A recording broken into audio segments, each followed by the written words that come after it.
Whenever I'm confronted with a patient who is less than satisfied in the post-operative period, I often feel like one of those blind men.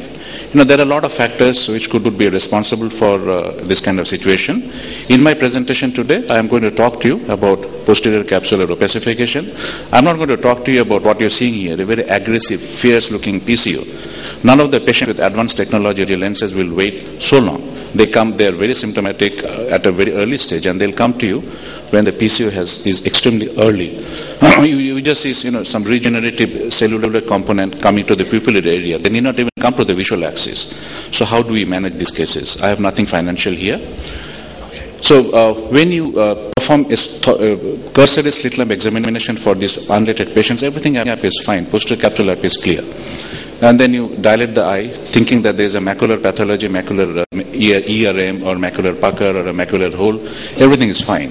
So unless you bring the patient back and repeat the slit lamp biomicroscopy and examine the posterior capsule and retillumination, you'll be missing out on all these, small cellular component, and then that is what is responsible for the patient's symptoms. This thing can again be confirmed by performing distant direct ophthalmoscopy or a direct ophthalmoscopy. So it is not very difficult to diagnose if you know that this could be one of the responsible factors. How do we manage? Any management has two components: prevention and then treatment. So first thing the first thing we would like to do is complete removal of the lens epithelial cells. But we all know that it is just not possible. With surgical techniques, the way it has come up today, we cannot access the entire equatorial area to remove all the LECs. There have been plethora of articles in the literature on pharmacologic or immunologic methods of taking out these LECs. They have not been implemented clinically. There's one laser capsular opacity prevention, which was quite promising once upon a time. In fact, some work was done in Germany, and there was an article in JCRS in 2010 by Nick Mamali. Subsequently, I asked him, what is his experience? He said it has already stopped. Then it was actually being done by a company called ARC Laser from Germany. So I went to their booth and asked them what is the current status, because I thought it is something that is very promising. Now today is the era of femtocataract surgery. So now this has gone to the back burner. So they basically want to develop the laser to take out the cataract. And so at present they are not really focusing on laser capsular opacity prevention. So that is not one of the options. So only thing that we are left with is how to inhibit the LEC proliferation. We can't remove them, so try to reduce the proliferation and migration. So your rhexis has to be regular, round, well-centered. It should have a 360 degrees eye optic overlap.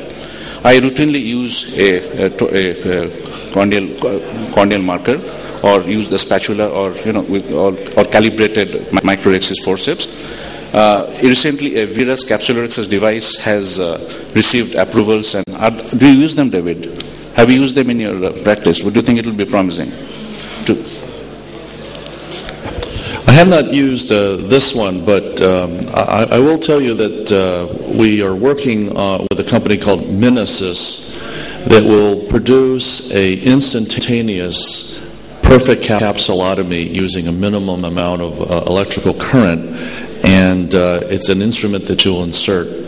And I actually just did this last Monday on Rabbit Eyes with their latest prototype. It's very exciting. It will be a lot cheaper than a femtosecond laser. Yeah, the rhexis, I think, plays a very important role. Of course, femtorhexis, it is a micro-canopena capsulotomy and all that. So your hydrodissection has to be absolutely thorough, cortical cleaving hydrodissection. Try to remove as much of the cortex as possible. The posterior capsular polishing, if it is absolutely clear, there is no need for it. It just is an additional maneuver. But if you see here, there is a lot of cellular element on the posterior capsule. So one has to be very, very meticulous on removing these. These could be removed using hydrojet, just by injecting BSS onto the adjoining areas. I use a routine Sinskey hook. There are dedicated polishers available for it. So use the PC polishing technique only when there is definitely PCO. Anterior capsular polishing is controversial. Many surgeons in Europe believe that you require the anterior capsular cells to have a proper shrink graft, which will reduce the incidence of PCO. But I know, Dr. Kevin Miller and Samuel Masquet do this course with me and the ACRS at Academy. So they polish the anterior capsule very, very vigorously for all the patients with multifocal lenses. David, what do you do? I polish everybody also. I mean, what do you think about the school of thought which feels that, which believes that LECs should be left behind? Because incidence of PCO is supposed to be lower if you have left the LECs behind.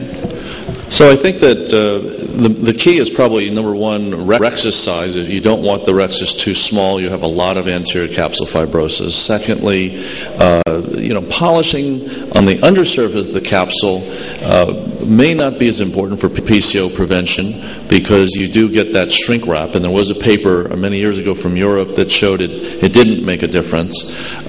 If you're using silicone, we have a crystal lens, there are silicone lenses, you do want to, in fact, perhaps either polish or make sure your rhexis is large. So it depends a little bit on the IOL material as well. Once in a while, I have polished the anterior capsule, for multifocal lenses. So the bimanual irrigation aspiration is a very good device, very inexpensive device and safe device to polish the capsule. You could also use a dedicated ring polishers and the sips as sweep, but it is controversial. I mean, there are some people who don't do it. And most of the IOL features which reduce the incidence of PCO come as a default. The square and truncated edge, opti edge, the lens and posterior capsule should have a very good contact. The lens should be made up of biocompatible material, and the haptic optic junction. That is the place where if it is bulky, peripheral cells can go under the posterior capsule. So there has been an effort to reduce the size of the haptic optic junction. So when you get a particular case, how do you do it? Now, if it is my own patient has done extremely well. After 2 to 3 months, patient comes back and says, I'm having problems. When I dilate the eye, if I see PCO, I know most probably it is a patient who is having problems because of the PCO. But most of the time, it is not as simple as that. Maybe it is early PCO is the only cause for the patient's dissatisfaction. It could be that PCO is just incidental and there are other mechanisms responsible for the patient's problem, or it could be a combination of problems.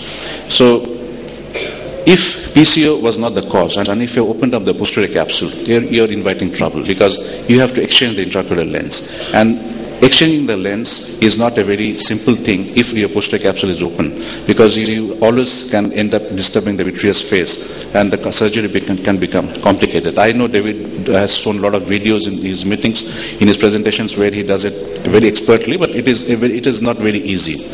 Now, the AR capsulotomy that we perform in multifocal lenses are usually different from the routine. David, what are your criteria for performing AR capsulotomy in multifocal patients? So it's a really important topic, and I think the key is ask the patient what was their vision like right after, and then did it get worse? Multifocal patients, their expectations are high, they're so curious, they're going to scrutinize their vision right away. And if they were unhappy from the beginning, they know that. On the other hand, if it was okay, but it's gotten a whole lot worse since, then the question is, well, what if I could make it back to like it was originally after surgery? So the person that says it's been bad ever since the surgery, that's the one that you really have to think about taking the lens out before opening the capsule. Do you make it in the form of a circle, or do you make it cruciate? What is the size? Yeah, I personally just spiral around and make it circular. But if you're ever going to exchange the lens, it doesn't really matter because it's all going to split out the minute you open the bag up, no matter the size. And, we always warn these patients that they could develop CME, and, so we keep them on steroids and NSAID for a long period of time, guard against retinal complications. So, friends, early PCO assumes significance in the context of multifocal lenses. Good surgical technique, a proper strategy, and an appropriate IOL design definitely helps you to reduce the incidence of PCO. AR capsulotomy is definite, but not the decision. But overall, the decision process is quite complex. Thanks a lot. I would